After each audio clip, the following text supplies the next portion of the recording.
The quiet streets of Houston Heights lay under a pall of early morning mist in the late summer of 1973. The neighborhood was unremarkable, an expanse of aging bungalows and small businesses where the faint hum of distant traffic mingled with the chirp of cicadas. It was the kind of place where children rode bicycles on cracked sidewalks, where neighbors exchanged casual hellos, and where families felt, for the most part, secure. But beneath the surface of this seemingly ordinary community was a secret so dark it would fracture the lives of hundreds and leave a scar on the city for decades to come. In a modest, aging apartment on a street lined with crepe myrtle and magnolia trees, an event was about to shatter that fragile calm. Inside, two teenagers stood in the dim light, one trembling with fear, the other with a gun in his hand, his nerves taut and ready to snap. Outside, the morning light crept cautiously over the rooftops, indifferent to the violence unfolding within. The year was 1973. The man who would soon lie dead on that apartment floor was Dean Arnold Corll, a 33-year-old electrician and former candy company executive. To those who knew him casually, or barely at all, he was a fixture in the neighborhood, a man who gave away candy to children, a quiet businessman. But beneath that veneer was a predator responsible for one of the most chilling and extensive serial murder sprees in American history. Corll's victims were young boys and men, abducted, tortured, and killed over a span of just 3 years. The story that would unravel that morning was not simply about one man's crimes, but about the complicity of two teenage accomplices, a community's blind spots, and the harrowing search for justice and closure. Early years and the making of the Candyman. Dean Arnold Corll was born on Christmas Eve, 1939, in Fort Wayne, Indiana, to Mary Emma Robeson and Arnold Edwin Corll. The family moved several times during his early childhood, eventually settling in Pasadena, Texas, a working-class suburb of Houston. His parents' marriage was turbulent, marked by frequent quarrels and 2 divorces, the second occurring when Dean was still a boy. His mother, protective and hard-working, remarried a traveling salesman, and together they founded a small candy business that would become the foundation of Corll's public persona. Young Dean was a shy and serious child, rarely socializing beyond his immediate family. Diagnosed with rheumatic fever at 7, he was excused from physical education classes, further isolating him from his peers. His early life was marked by contradictions, a quiet sensitivity shadowed by a growing reserve and occasional social awkwardness. By high school, Corll had adopted a modest, almost studious demeanor. He played trombone in the school band, but was otherwise unremarkable to teachers and classmates. After graduation in 1958, he moved with his family closer to Houston so the candy business could expand. His mother and stepfather's entrepreneurial efforts flourished as they operated under brand names like Pecan Prince and later Corll Candy Company. Corll's involvement in the family business was hands-on and intense. He worked long hours operating candy-making machinery and later managing the company's operations. The candy company's move to a bungalow on West 22nd Street in Houston Heights placed Corll in close proximity to local children and teenagers. It was here that he earned the nicknames the Candyman and the Pied Piper, thanks to his habit of handing out free candy to neighborhood kids. But Corll's public persona concealed a darker side. Employees of the candy company and locals would later recall his inappropriate attentions toward teenage boys, sometimes flirtatious, sometimes overt. One teenage employee was fired after reporting unwanted sexual advances by Corll. Despite these warnings, the community's awareness remained limited, buried beneath the veneer of a kindly man with a candy shop. The Army and the Awakening of a Predator. In August 1964, Corll was drafted into the U.S. Army and sent to Fort Polk, Louisiana for basic training. His official military record shows an unblemished service of 10 months before he was granted a hardship discharge in June 1965, on the grounds that he was needed in the family business. It was during his military service that Coral reportedly first recognized his homosexuality and engaged in his first homosexual encounters. Those who knew him afterward noticed subtle changes in his mannerisms and the way he interacted with teenage boys, a growing obsession that would soon manifest in horrific ways. The relationship with David Brooks. In 1967, Coral befriended a 12-year-old boy named David Owen Brooks. Brooks was one of many boys Coral targeted with his candy and promises of friendship and acceptance. Brooks later described Coral as the first adult male who had never mocked his appearance or demeaned him. Over time, Coral's attentions escalated into a sexual relationship that began around 1969. Coral paid Brooks with money and gifts in exchange for sexual acts. Brooks dropped out of high school at 15 and moved between Houston and Beaumont, Texas. During this time, Coral became a quasi-father figure, offering Brooks shelter and financial support. Brooks would soon become complicit in Coral's crimes, assisting in luring victims. Between late 1970 and early 1971, the Houston Heights neighborhood, a low-income enclave of tightly packed houses and modest businesses, began to bear witness to a series of disappearances that would, at the time, go unnoticed by many. The missing were teenage boys and young men, often described as runaways or strays by a city accustomed to the transient and the troubled. But behind closed doors, a far darker pattern was taking shape. David Owen Brooks, a boy Coral had first befriended years earlier, now played a pivotal role in the macabre cycle. Once a shy sixth grader, Brooks had become a shadow of sorts for Coral, a youth who found himself drawn into the older man's world, both for acceptance and the small comforts Coral provided.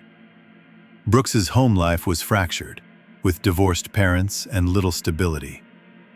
Coral offered a semblance of belonging, a refuge, and, ultimately, a corrupting influence.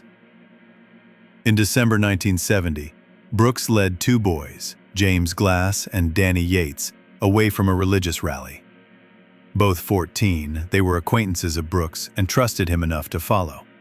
At Coral's apartment on Yorktown Street, the boys were bound to a four-poster bed, their youthful bodies subjected to the brutal abuses that had become routine. Shortly after, both were strangled and buried in the boat shed Coral rented, a place that would become a grim repository of bodies. Coral's promise to Brooks of a car in exchange for silence and cooperation was more than a simple transaction. It was an investment in loyalty. That green Chevrolet Corvette, gifted to Brooks in early 1971, was a symbol of status in their small world, a grim token that would be linked to the suffering of many. Coral and Brooks operated with chilling coordination, using the promise of parties, beer, or a simple ride home to lure teenage boys from the streets and social gatherings.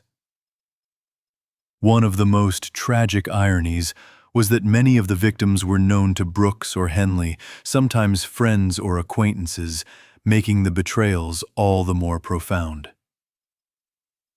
On January 30th, 1971, two brothers, Donald and Jerry Waldrop, were walking home after a day of casual plans. The Waldrop brothers had been dropped off by their father and decided to walk the rest of the way. It was a moment that seemed unremarkable, ordinary even, but it was the last day their family would see them alive. Brooks, alongside Coral, intercepted them. At Coral's rented apartment on Mangum Road, the boys were bound, assaulted, and strangled. Their bodies joined the growing number concealed within the rented boat shed, the grim holding place for Coral's victims. As the victims mounted, the local police often dismissed the disappearances as typical teenage runaways. The city's undercurrent of youth homelessness and transience obscured the horror beneath. Families searched desperately, printing posters and pleading for information. Among them was 15-year-old Elmer Wayne Henley, a friend of some victims who would later become entangled in the darkest corners of the case. Henley, like Brooks, had been drawn into Coral's orbit, What began as admiration and friendship became complicity. Coral's allure was complicated, a mix of menace and charisma, blending kindness with cruelty. Henley's own story would later become one of betrayal, survival, and violent confrontation.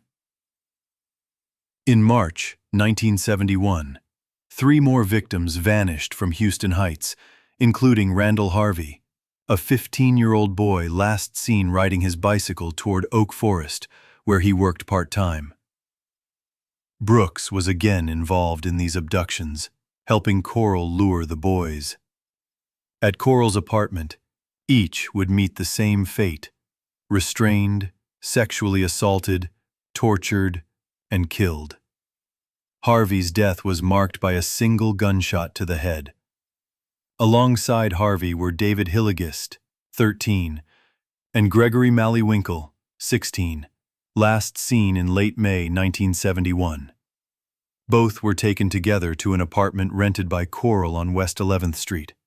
Their bodies, like many others, were hidden away beneath layers of plastic and lime, painstakingly concealed from the world. The parents of Hilligist and Winkle, like so many others, clung to hope. Posters were printed offering rewards for information, distributed by grieving families and volunteers.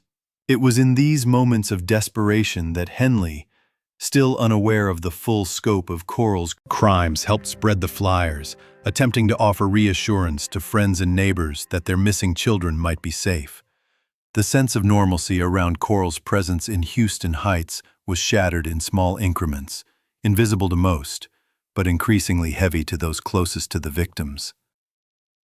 Henley met Dean Coral through David Brooks, who had been Coral's accomplice for several years.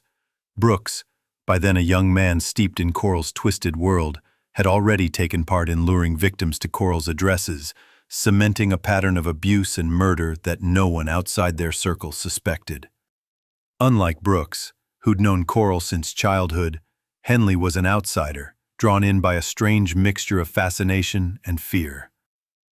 Coral was charismatic in a cold, calculating way, a man who offered free candy, gifts, money, and a semblance of acceptance to boys who were often ignored or mistreated elsewhere. Henley later recounted feeling caught between revulsion and loyalty, caught in a labyrinth of coercion and control. Over the months, he would be drawn deeper into Coral's world, a world where teenage boys were promised parties and drugs, then trapped in horror. Between 1971 and 1973, the murders escalated. Coral, with Henley and Brooks' help, continued to abduct, torture, and kill victims at a staggering pace. The horrors were carried out in plain sight of neighbors who noticed strange comings and goings, but could not piece together the puzzle. Henley's role grew as he helped Coral find victims, often teenagers from the neighborhood or acquaintances of Brooks and himself. Their method was chillingly methodical: entice a boy with the promise of fun, drugs, or alcohol, drive him to Coral's residence, then restrain and abuse him. The bodies, many bound and wrapped in plastic, were buried in several discreet locations: a rented boat shed in southwest Houston, a beach on the Bolivar Peninsula, dense woods near Lake Sam Rayburn, or secluded areas in Jefferson County. The scale of the killings staggered investigators when finally uncovered. The authorities had been puzzled by a growing number of missing teenagers, often chalking them up to runaways or juvenile delinquents. But no pattern connected the disappearances, until August 8, 1973. That night would change everything. August 8, 1973, began like any other humid summer evening in Pasadena, Texas, a quiet suburb southeast of Houston. But inside a modest ranch-style home on Miller Street, tension simmered beneath the surface, waiting to erupt. Elmer Wayne Henley had spent the day in turmoil.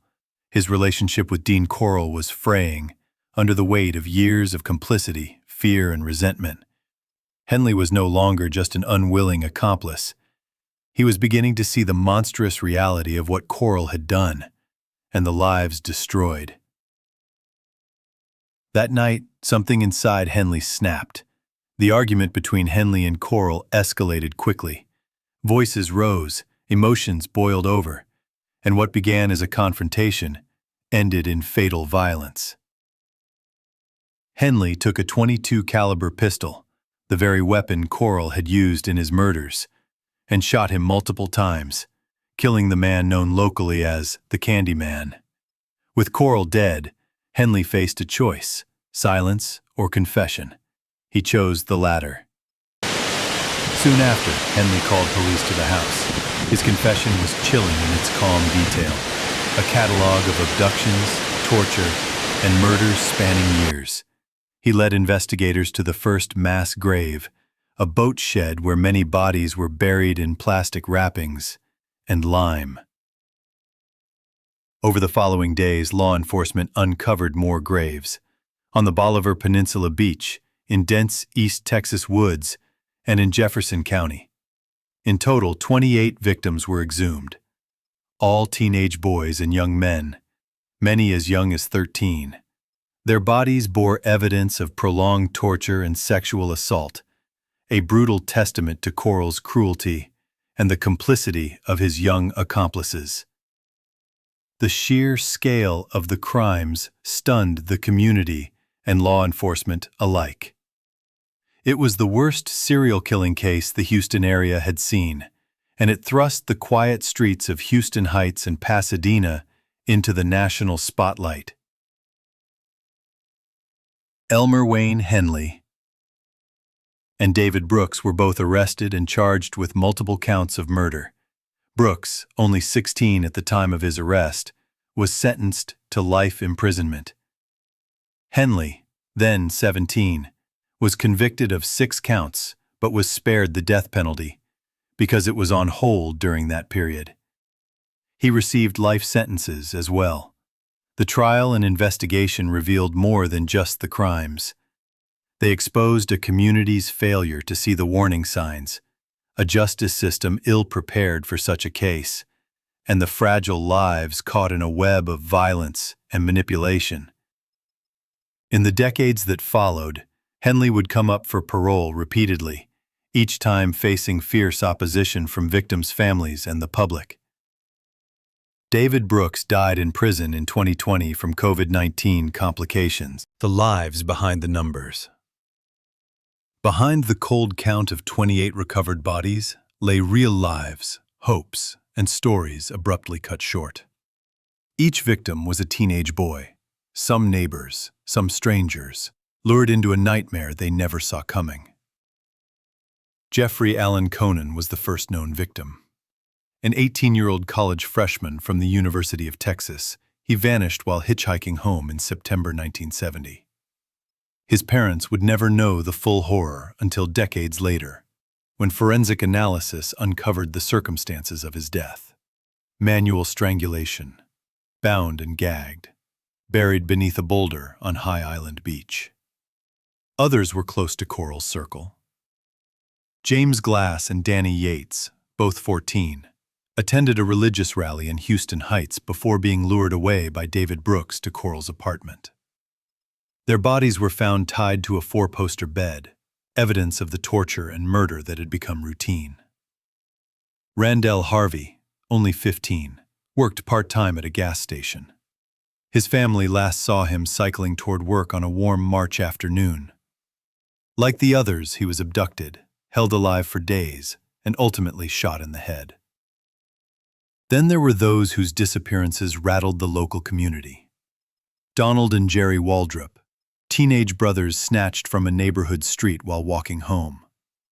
Their murders, like so many others, were marked by cold premeditation and a ruthless desire to erase their existence. Some victims were friends of the accomplices. David Hillagist, a lifelong friend of Elmer Henley, disappeared, leaving behind a void that Henley initially tried to mask by distributing reward posters himself. For years, families lived in limbo, haunted by absence, clinging to hope, enduring the silence. Some victims were never identified, their remains marked only as John Doe, or by grim nicknames, like the swimsuit boy. A young victim found in a bathing suit, whose identity remains a haunting mystery to this day. Decades later, forensic science began to offer answers once thought impossible. Dr. Sharon Derrick, a forensic anthropologist, devoted over 20 years to painstakingly examining the recovered remains. Working through skeletal analysis, dental records, and forensic genealogy, she brought names back to the forgotten, closing painful chapters for grieving families. Her work was slow, methodical, and often heartbreaking.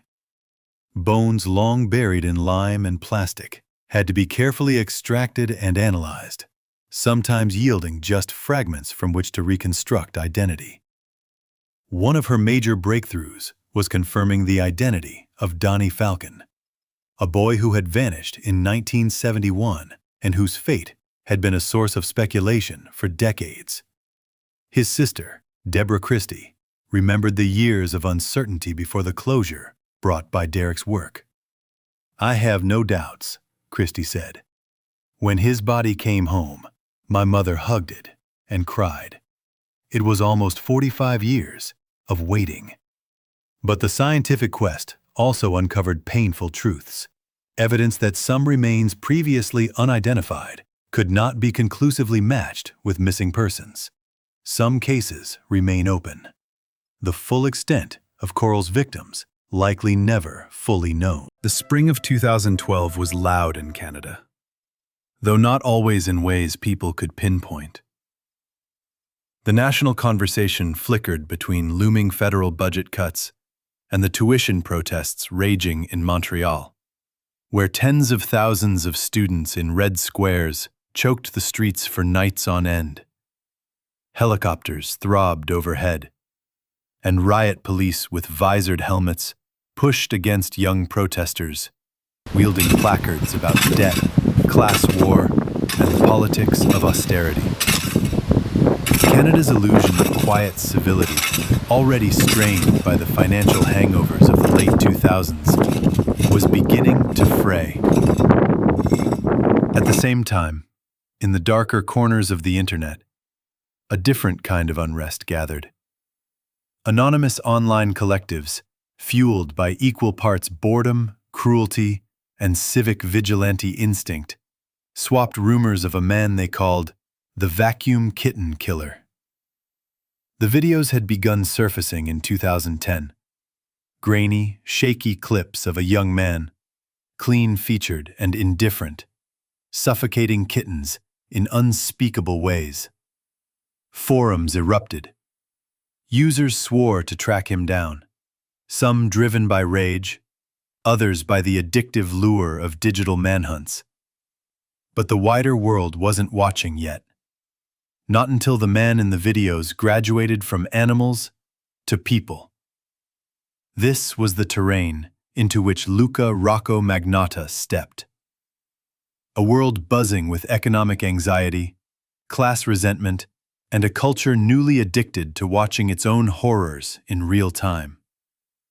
The mechanisms of surveillance, the same ones meant to protect, were already being turned inward, weaponized by civilians with Wi-Fi and nothing to lose. The line between spectacle and crime was blurring, and no one noticed it faster than Magnotta. Born Eric Clinton Newman in Scarborough, Ontario, Magnotta's origins had the familiar bleakness of 100 other true crime footnotes. His parents were teenage sweethearts who should never have married. His father, diagnosed schizophrenic, faded out early. His mother, deeply religious and prone to punishing emotional coldness, homeschooled him until age 12, locking him and his siblings outside for hours and, by his own later claims, killing family pets. Magnotta cycled through group homes as a teenager after his own diagnosis of paranoid schizophrenia at 18. He failed out of high school. A minor fraud conviction in 2004 marked his first official brush with the law. But what Magnotta craved wasn't crime. It was notoriety. He chased it through modeling auditions, reality TV applications, gay porn loops, and dozens of meticulously photoshopped fan pages dedicated to his own image. His fixation was fame by any means, a pathological echo of a culture that increasingly rewarded performance over authenticity. Long before his crimes, Luka Magnotta was what the internet made of him. A product of pixelated myth, an avatar stitched together from eroticized danger and mid-tier celebrity delusions. On the night of May 24, 2012, Jun Lin, a 33-year-old international student from Wuhan, China, stepped into Magnotta's Montreal apartment. Lin had arrived in Canada to study computer science, quiet and diligent, keeping close ties to his ex-boyfriend and shielding his sexuality from his conservative family back home. His last text message was sent at 9:03 p.m. By morning, he was dead. The video surfaced days later, anonymously uploaded to gore sites and dark corners of the web. Titled "One Lunatic, One Ice Pick," it depicted a young man, face partially obscured, stabbing a bound Lin with a screwdriver, spray-painted silver to resemble an ice pick. The assault was frenzied, punctuated by necrophilic acts and brief, performative gestures toward the camera. A small dog appeared on screen, licking at the corpse. The soundtrack was True Faith by New Order. Forensic analysts would later catalog 6 tools used in the dismemberment: a screwdriver, scissors, 2 kitchen knives, an oscillating saw, and a hammer. The sequence wasn't clinical, it was theatrical, made for the camera and for whoever would find it. Magnotta mailed parts of Lin's body to political party headquarters in Ottawa, a severed hand to the Liberal Party, a foot to the Conservative Party. Accompanying notes threatened further killings, laced with grade school verse. Roses are red, violets are blue. The police will need dental records to identify you, bitch. The torso was found stuffed in a suitcase behind Magnotta's apartment. It had been sitting there for 2 days, overlooked by overwhelmed garbage collectors during a Montreal student riot protest. By the time the video was flagged and Lin's body identified, Magnotta was already in Europe. He boarded a plane to Paris using his own passport the morning after the murder, blending in with the throngs of travelers moving through Charles de Gaulle under heightened anti-terror security. In a year when France was cracking down on anarchist cells and student uprisings of its own, no one was looking for a man like him. Interpol issued a red notice, effectively an international arrest warrant, and for days, Magnotta was one of the most visible fugitives on the planet. His face flashed on news broadcasts and the Interpol homepage as online sleuths combed through old modeling photos, porn aliases, and YouTube rants. Magnotta taunted them with posts claiming he was in New York, London, or Rome. In truth, he spent the next several days wandering Paris, then Berlin, staying in budget hotels and crashing with casual acquaintances, including one man who later told police he thought Magnotta was just a flirty Canadian tourist. His undoing came not by elite manhunt, but because of his own vanity. On June 4, 2012, Magnotta walked into an internet cafe in the Neukölln district of Berlin and began reading news reports about himself. An employee recognized his face from a local tabloid and quietly alerted police. Minutes later, Magnotta was in custody. His final words before arrest: "You got me." Back in Canada, the trial was a media circus. Magnotta pleaded not guilty, admitting to the acts, but claiming diminished responsibility due to schizophrenia. Expert witnesses clashed over his mental state. The defense cited paranoid schizophrenia and psychosis. Crown psychiatrists countered with diagnoses of antisocial, histrionic, and borderline personality disorders. The jury didn't deliberate long. On December 23, 2014, they returned a verdict of guilty on all charges: first-degree murder, indignity to a human body, distribution of obscene materials, and criminal harassment of government officials. He was sentenced to life in prison with no chance of parole for 25 years. In a statement read by the prosecutor, Jun Lin's father said, We lost a lifetime of hope, our futures, parts of our past. The murder has robbed us not only of Lin Jun, but our ability to think and talk about him without pain and shame. Magnotta's story didn't end with his incarceration. In 2015, from prison, he placed a personal ad seeking a Prince Charming pen pal. 2 years later, he married another inmate at a medium-security facility. In 2019, Netflix's Don't Fuck with Cats brought his crimes, and the obsessive amateur investigators who tracked him, to a new generation of viewers. This was the world Magnotta anticipated. One where horror metastasized through screens, where killers could stage their acts as digital performance pieces. He understood something ugly about contemporary life, that in the economy of attention, murder was currency. As of 2025, Luca Magnotta remains imprisoned at Lamakaza Institution in Quebec. He will be eligible for parole in 2034. The fog of 2012 has long since lifted, but the world it revealed, a world where violence seeks an audience, and strangers chase shadows through screens, never left. It lives in the margins, in the cache of closed forums and old viral videos, in the long digital memory of a culture that can't look away. In the autumn of 1987, the city of Toronto pulsed with uneasy energy.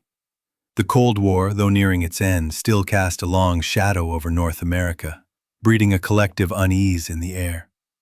Fear of the Soviet Union's missile capabilities mixed with the rising specter of urban crime, all set against a backdrop of economic uncertainty and shifting social mores. Scarborough, a sprawling suburban district on Toronto's eastern edge, embodied this uneasy transformation. A patchwork of working-class neighborhoods, transient immigrant families, and quiet streets suddenly rattled by a growing threat. Bus stops under flickering street lamps became places of dread for young women. The public transit system, lifeblood for many Scarborough residents, turned into a hunting ground after dark. Mothers clutched their daughters closer, police patrolled with sharper eyes, but the fear was palpable and mounting. The city whispered of an unknown predator stalking its streets, the Scarborough rapist, a ghost whose name carried menace, but whose face remained elusive. The city was vulnerable in these shadows, exposed by changing social dynamics, inadequate safety measures, and a growing distrust in institutions. The 1980s had birthed a culture of increasing awareness about sexual violence, but law enforcement and public policy still lagged behind. Victims' voices often went unheard or were met with suspicion. In Scarborough, this societal blind spot allowed the nightmare to fester. Into this fraught landscape stepped Paul Kenneth Bernardo, a man whose ordinary facade concealed an extraordinary darkness. Behind the calm suburban veneer, Bernardo was already plotting a reign of terror that would shatter families, erode community trust, and expose deep fractures in Canadian society. The making of a monster. Paul Bernardo was born on August 27, 1964, in Scarborough, Ontario, the youngest of 3 children in a family that bore scars far deeper than any visible bruise. Kenneth Walter Bernardo, his father, was a man who cast a long shadow of dysfunction and abuse. His mother, Marilyn Elizabeth Eastman, suffered from depression and agoraphobia, retreating from the family emotionally and physically. The home was not a refuge, but a crucible of secrets, pain, and repression. From an early age, Bernardo's life was shaped by trauma that would seed his later horrors. His older sister Deborah endured sexual abuse by their father, a fact that rippled silently through the family. Bernardo himself was exposed to violent and controlling behaviors, but beneath the surface, he presented as an affable, even charming boy. Scouts Canada was a haven where he adopted the appearance of a normal, well-adjusted youth, masking the pyromaniac urges and dark fantasies that lurked within. The revelation at age 16 that Kenneth Bernardo was not his biological father fractured Paul's identity further. His mother's scathing insults, calling him a bastard from hell, and his own growing rage culminated in acts of defiance and destruction. One girlfriend's belongings went up in flames after she left him, a signpost on the path to violence that was yet to come. His social interactions became a twisted game of control and humiliation. Bernardo and his circle of friends practiced aggressive pickup tactics on women, but for him, this was less about connection and more about dominance. The line between sex and violence blurred, and his relationships spiraled into threats and physical abuse. By 1987, the veneer was cracking. Scarborough's public transit corridors became the stage for a predator who stalked with chilling precision. Young women, often alone and vulnerable, were followed from bus stops, dragged into shadows, and violated with brutal ferocity. Bernardo's method was calculated. He knew how to blend in, to manipulate, and to evade. May 4, 1987, marked one of the earliest known attacks in Bernardo's escalating spree. A 21-year-old woman was raped in front of her parents' house after he followed her home. The brazenness of this attack shocked the community, but also fueled a growing fear that the offender might strike again. 2 weeks later, on May 14th, another young woman, 19 years old, was assaulted in the backyard of her parents' home. By July, Bernardo attempted rape again, but fled when his victim fought back. The attacks grew in frequency and intensity. Bernardo's predation was marked by a cold calculation. On September 29, 1987, he escalated to breaking into a 15-year-old girl's home, entering her bedroom, assaulting her with a knife, biting her ear, and fleeing only when the victim's mother intervened. That same crime wrongly condemned Anthony Hannemeyer, a young man who spent 16 months imprisoned for a crime Bernardo committed. As the attacks continued through the late 1980s, the Scarborough community lived in a state of suspended terror. Police warnings urged women to travel in groups and avoid certain bus stops after dark, but the assaults did not abate. Bernardo's confidence grew alongside the terror he inflicted. While the city recoiled from an invisible assailant, Bernardo moved freely through everyday life. He attended Sir Wilfrid Laurier Collegiate Institute and later the University of Toronto Scarborough, working by day in sales for Amway, a company known for its aggressive, almost cult-like marketing tactics that seemed to resonate with Bernardo's controlling personality. His relationship with Karla Homolka, whom he met in October 1987 at a pet store conference, provided a disturbing new chapter in his life. Karla was not merely a passive partner, but an active participant, encouraging and facilitating Bernardo's sadistic behavior. Their relationship would culminate in crimes that horrified the nation. Bernardo's ability to compartmentalize, to be a seemingly normal man at work and school, and a monster in the shadows was central to his capacity to evade detection for years. He delighted in humiliating his dates, engaged in aggressive sexual violence, and threatened death if his abuses were revealed. Paul Bernardo and Karla Homolka's relationship became a horrifying partnership of sadism and manipulation. Their first victim within the family was Karla's younger sister, Tammy Homolka. In an unimaginable betrayal, Karla drugged Tammy's spaghetti sauce with Valium, allowing Bernardo to sexually assault her while Karla watched. Months later, they administered a fatal mix of sleeping pills and halothane, videotaping themselves abusing Tammy until she died. The official cause was ruled accidental choking, but the truth would eventually shatter that narrative. Bernardo's cruelty escalated beyond the family. 14-year-old Leslie Mahaffey was abducted after being locked out of her home. Bernardo blindfolded her, drove her to a remote house, and with Carla filmed hours of torture and sexual assault. Leslie's pleas for mercy, captured on tape, revealed the depths of Bernardo's depravity. The following year, 15-year-old Kristen French vanished, enduring similar brutal torture before her murder. Their deaths shocked the nation and galvanized a massive manhunt. Despite mounting evidence, Bernardo eluded capture until DNA evidence and tips from those close to him finally linked him to the Scarborough rapist. His arrest in 1993 marked the end of a reign of terror. Psychiatrists who assessed Bernardo labeled him a psychopath and sexual sadist, driven by a narcissistic personality disorder. His fantasies of controlling and breeding victims revealed a chilling detachment from humanity. The case exposed glaring failures in policing and justice. Carla's plea deal, exchanging testimony for a reduced sentence, ignited controversy and divided public opinion. Today, Bernardo remains imprisoned, repeatedly denied parole, as victim families continue to live with profound trauma.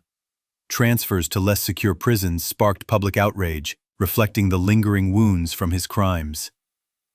At parole hearings, Bernardo's evasive admissions and limited remorse demonstrate a man still ensnared by denial, his legacy a brutal reminder of unchecked evil. They said it was the kind of place where you left your back doors unlocked.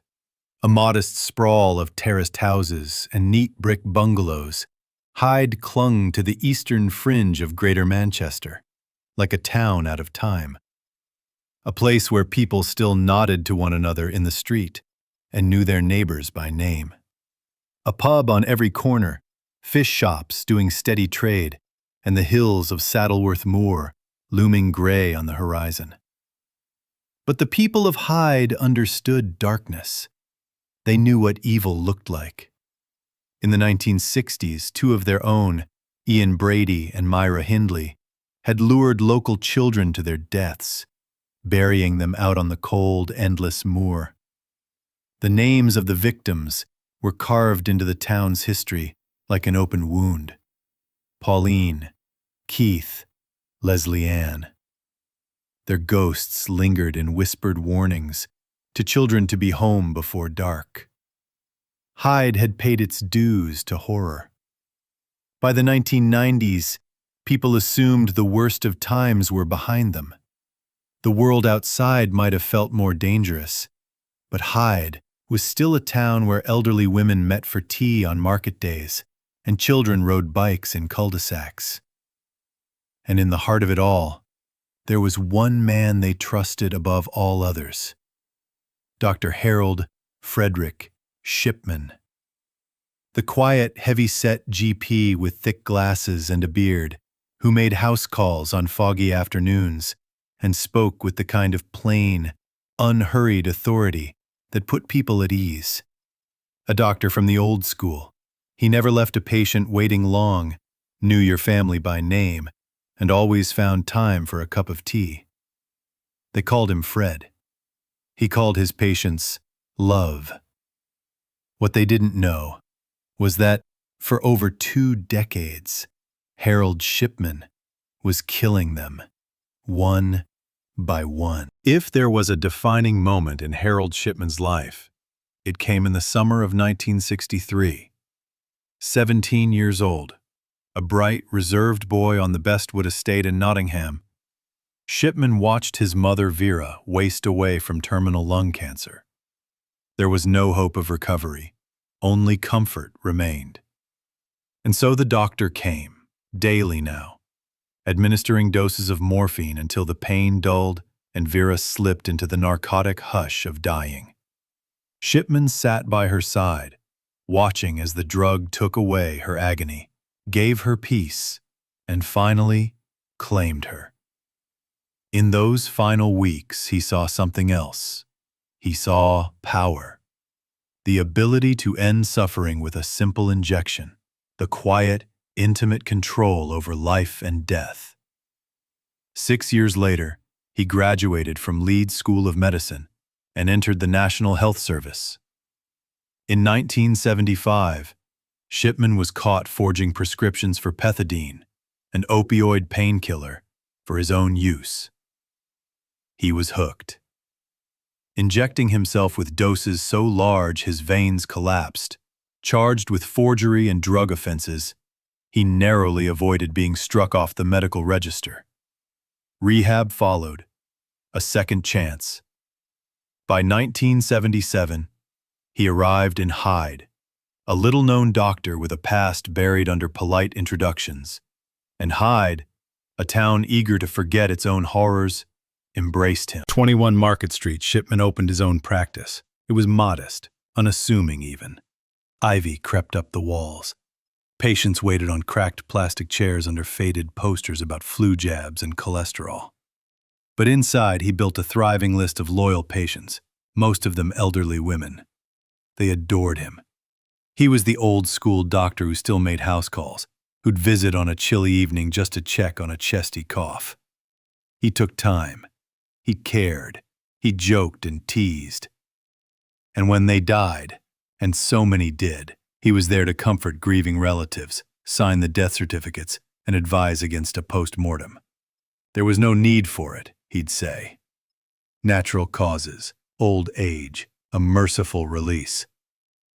What no one realized was that Harold Shipman was killing his patients with carefully administered doses of diamorphine, medical-grade heroin, a small injection, quick, clean, untraceable, especially if the body was cremated.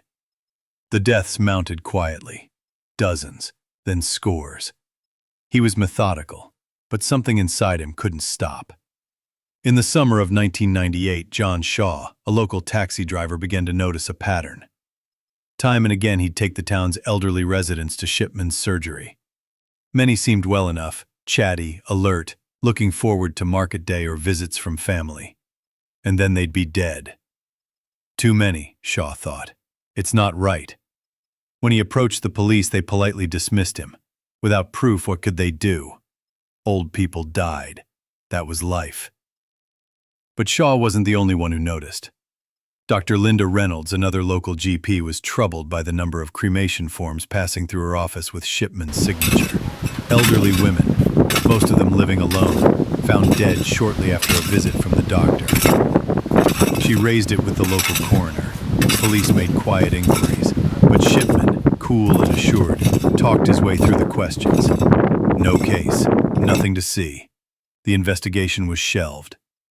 Shipman, emboldened, went back to work. Then came Kathleen Grundy, a formidable figure in Hyde. The 81-year-old former mayoress was sharp, spry, and anything but frail. On 23 June 1998, Shipman visited her home for a routine check. 4 hours later, she was dead. He recorded the cause of death as old age and suggested cremation. But Kathleen Grundy had a daughter, Angela Woodruff, a solicitor, sharp as glass. And when Angela discovered a new will, leaving her mother's £386,000 estate to Harold Shipman, she knew something was wrong. She went to the police, insisted on an exhumation. When forensic tests revealed lethal levels of diamorphine in Grundy's tissues, the case cracked open. Police raided Shipman's home and surgery. There they found records altered after deaths, a typewriter used to forge Grundy's will, jewelry belonging to other patients, a pattern of deaths dating back 2 decades. The town's beloved doctor was unmasked as Britain's most prolific serial killer. On October 1999, Shipman stood trial at Preston Crown Court, charged with 15 murders and 1 count of forgery. The evidence was overwhelming. His clinical calm in the witness box only deepened public horror. No explanation, no remorse. On 31 January 2000, after 6 days of deliberation, the jury returned its verdict, guilty on all counts. Sentenced to life imprisonment with a whole life tariff, Harold Shipman would never see freedom again. But the final tally was far higher. The Shipman inquiry, led by Dame Janet Smith, concluded in 2002 that he had killed at least 215 patients. Later estimates placed the number closer to 250. His youngest victim, just 4 years old. In Wakefield Prison, isolated and unrepentant, Shipman remained silent about his crimes. His wife Primrose insisted on his innocence. On January 3, 2004, the eve of his 58th birthday, Shipman hanged himself in his cell. To many, it felt like a cheat. Families of the victims were denied the answers they longed for. His suicide, though, brought a finality. The Shipman inquiry led to sweeping reforms in medical practice, death certification, and cremation procedures. It forced Britain to confront its blind trust in authority and the ease with which monsters could hide behind respected titles. In Hyde, the wounds linger. Market Street surgery was shuttered. A memorial garden stands in memory of the lost. And the question remains, how did no one see it sooner? Why did he do it? No one knows. Not really. Some claimed it was Shipman's way of playing God, exercising the ultimate power, deciding who lived and who died. Others believed he was obsessed with control, a narcissist whose need for dominance escalated into murder. Maybe it began as mercy, a desire to spare suffering, but it became something darker, a compulsion, a habit. A man lost to his own monstrosity. As Dame Janet wrote in the inquiry's final report, it seems that Shipman derived a sense of satisfaction from the act of murder itself. He showed no remorse, no humanity. He exercised the most terrible power, and did so with chilling indifference. In the end, Harold Shipman died as he lived, alone. A trusted figure no one truly knew, the angel of death, the doctor who killed. In the wake of Shipman's conviction and suicide, Britain was left reeling. It wasn't just the scale of his crimes that unsettled the country. It was the fact that they had happened at all. For decades, Harold Shipman had been the last man many people saw before they died. And he had killed them while wearing the mantle of trust, authority, and care. The government ordered an exhaustive inquiry. Headed by Dame Janet Smith, it would take 5 years and cost more than £21 million. The findings were damning. The Shipman inquiry confirmed at least 215 murders, but even this number came with a caveat. Due to the cremation of so many bodies, the true total would likely never be known. Some experts believed the number of victims could have been as high as 260. The inquiry didn't just look at Shipman's crimes. It examined the systemic failures that allowed him to kill undetected. It found that there was no effective monitoring of death rates among GPs. The certification of deaths was lax and relied too heavily on the word of one doctor. Local coroners failed to spot abnormal patterns of deaths linked to Shipman's practice.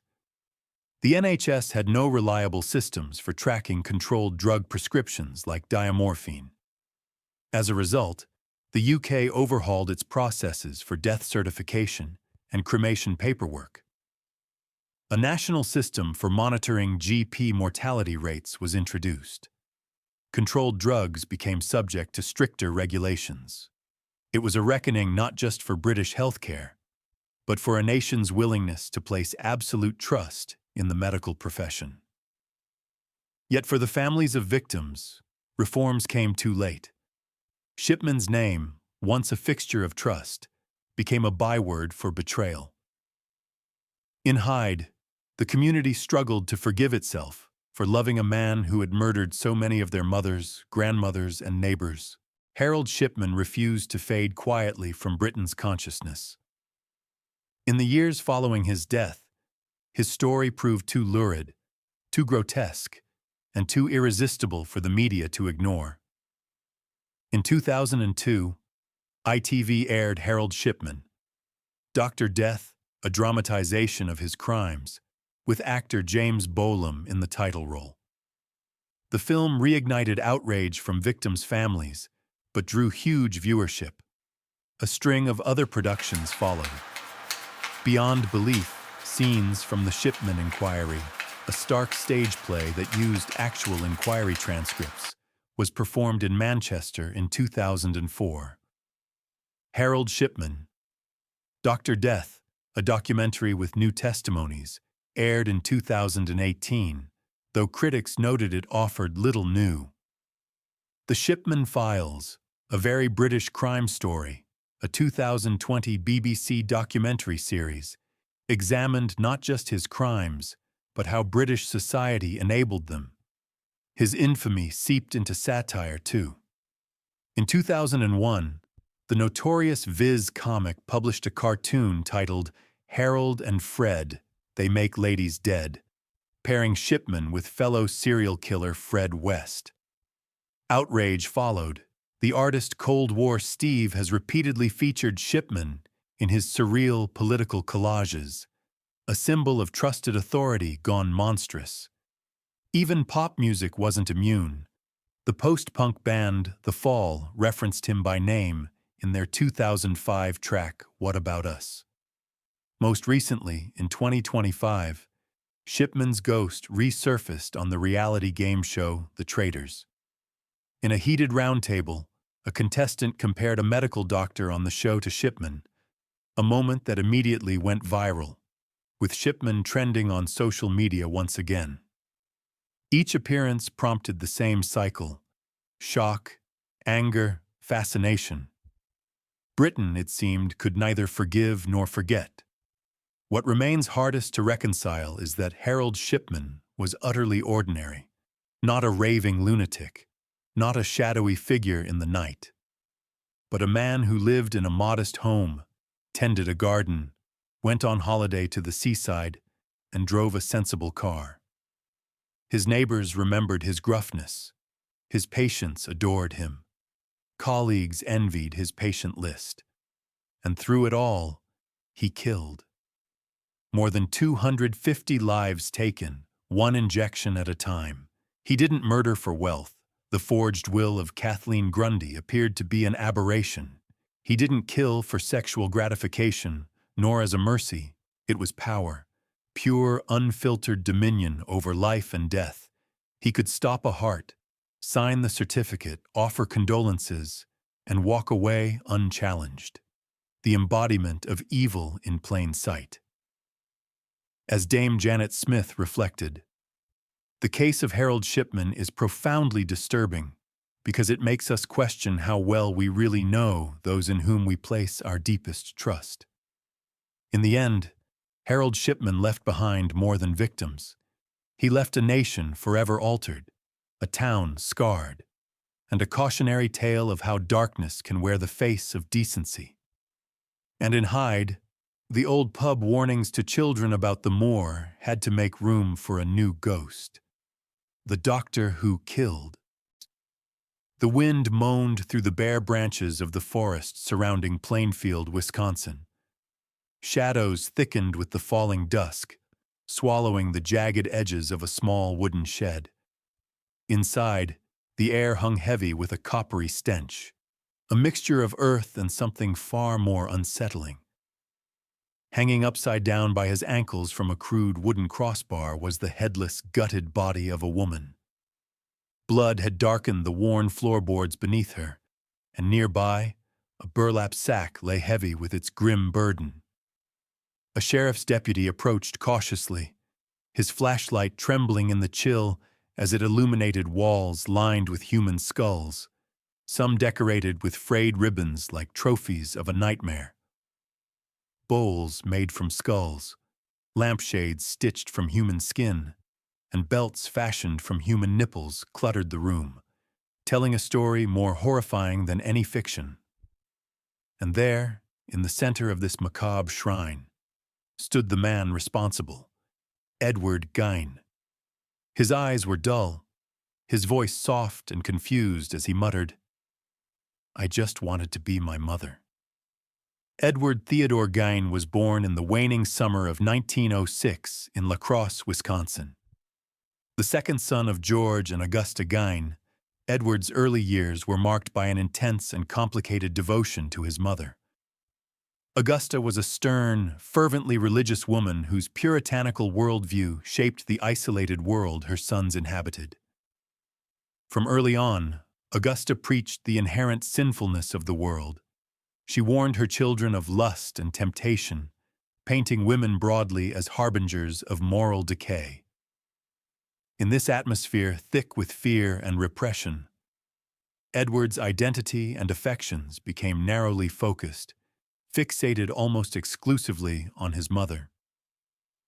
George Gyne, a carpenter and local fireman, left the city behind to farm a 155-acre plot in the rural town of Plainfield. The farm was as much a prison as a home, isolated and sheltered from the outside world. Augusta's rigid rules governed the family, cutting the boys off from peers and normal socialization. At school, Edward was shy and awkward, haunted by strange mannerisms and fits of sudden laughter that unnerved classmates and teachers alike. Punished at home whenever he tried to make friends, Edward's world contracted to the barren soil of the farm and the ever-watchful eyes of his mother. As he grew, Edward's social isolation deepened. He never courted women or left the farm except for school or occasional odd jobs in the community. His older brother Henry grew more restless, but Edward remained a fixture of quiet obedience, his mother's shadow stretching long over his life.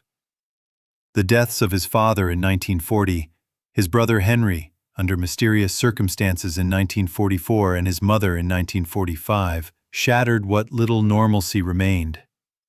Augusta's death hit Edward hardest. His mother was not only the center of his world, but the sole source of affection and identity.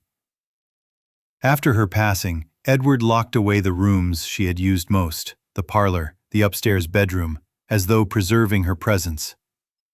The rest of the house fell into squalor, reflecting the fracturing of Edward's mind. The winter after Augusta Gyne died was long and brutal. Plainfield's wind swept cold through the bare trees, rattling the brittle windows of the Gyne farmhouse. Inside, Edward sat alone amid dust and shadows, a ghost tethered to the memory of his mother.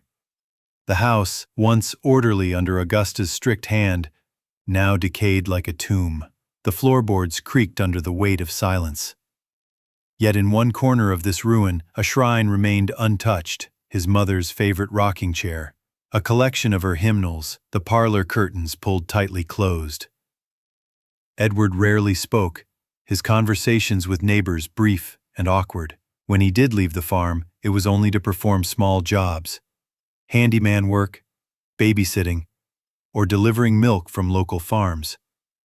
But always he returned, drawn inexorably to the solitary world he had known. It was during this time that Edward's interests turned dark.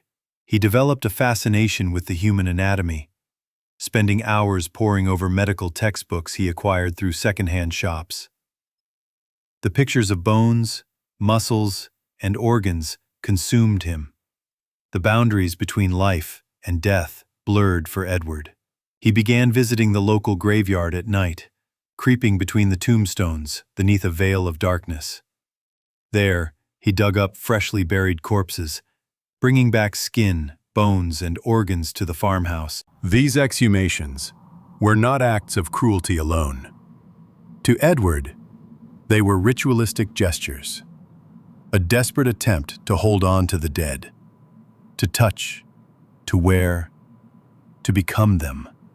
He crafted masks from human faces, belts from nipples, gloves from skin, piecing together a grotesque wardrobe in his silent madness. In the nearby town, people whispered of strange noises and eerie lights flickering from the Gyne farm at night, but fear and disbelief kept them away.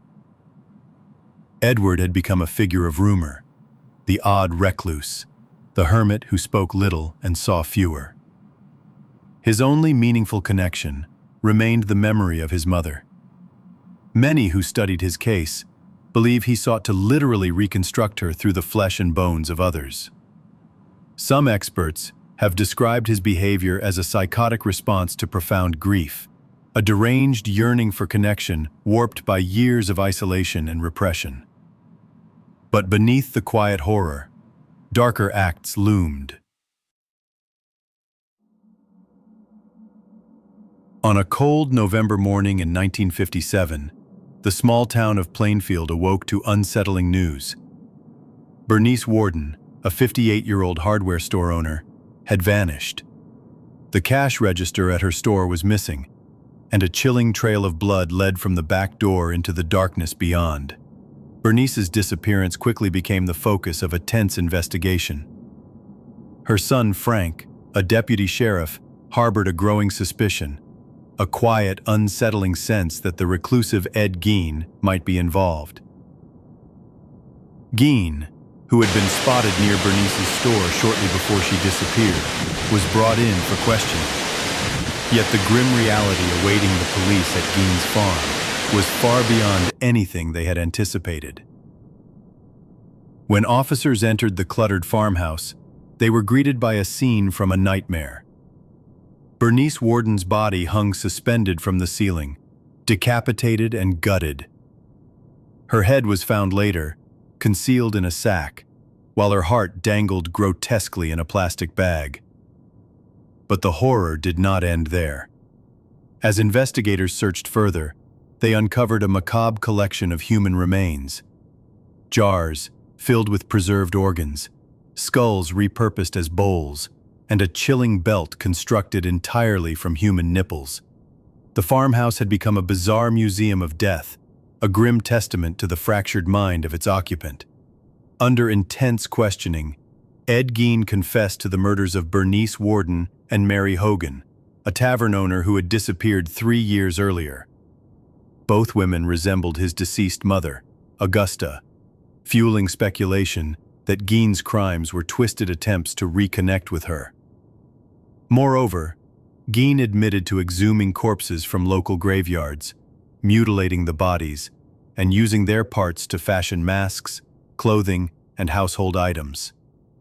The extent of his necrophilic behavior shocked even the most seasoned officers. Authorities scrambled to link Gein to other unsolved disappearances, but no definitive evidence connected him to further murders. Still, the scope of his crimes ignited a wave of fear and fascination that spread well beyond Wisconsin's borders.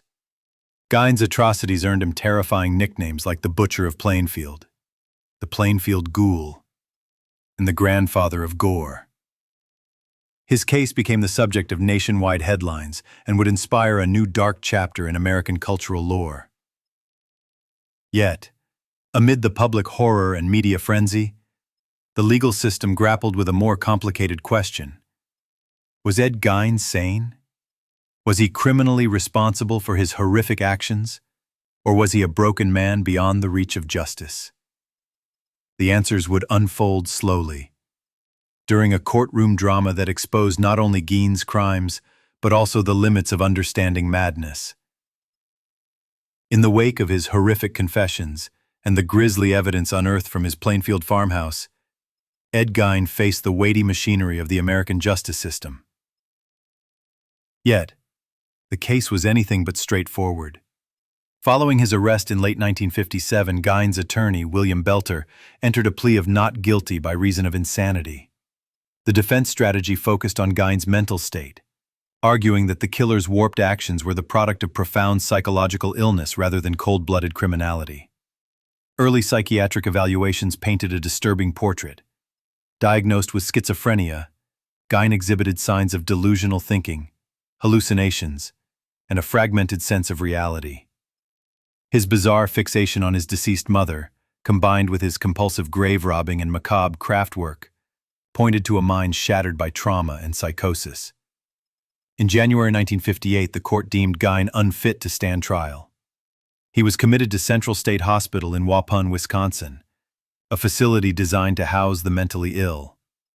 There, his days were filled with regimented routines, punctuated by sessions of therapy and limited work opportunities as a mason, carpenter's assistant, and medical aide. For nearly a decade, Gein remained institutionalized, isolated from the public and largely forgotten by the world that had briefly recoiled in horror at his name. However, the justice system's patience was not infinite. By early 1968, new evaluations concluded that Gein was competent enough to stand trial. He could comprehend the charges against him and assist in his defense, crucial criteria for a fair legal process. The trial commenced in November 1968. Though he had admitted to killing Bernice Worden and Mary Hogan, prosecutors chose to pursue only the charge related to Worden's murder, a decision influenced by the complexity and graphic nature of the evidence, and a desire to avoid re-traumatizing the victims' families. In a courtroom packed with journalists, law enforcement, and curious townsfolk, the chilling details of Gein's crimes were laid bare. Yet despite the overwhelming evidence, the jury faced a complicated verdict. On one hand, Ed Gein was found guilty of first-degree murder, a legal recognition of his responsibility for Worden's death. On the other, the court declared that he was legally insane at the time of the crime.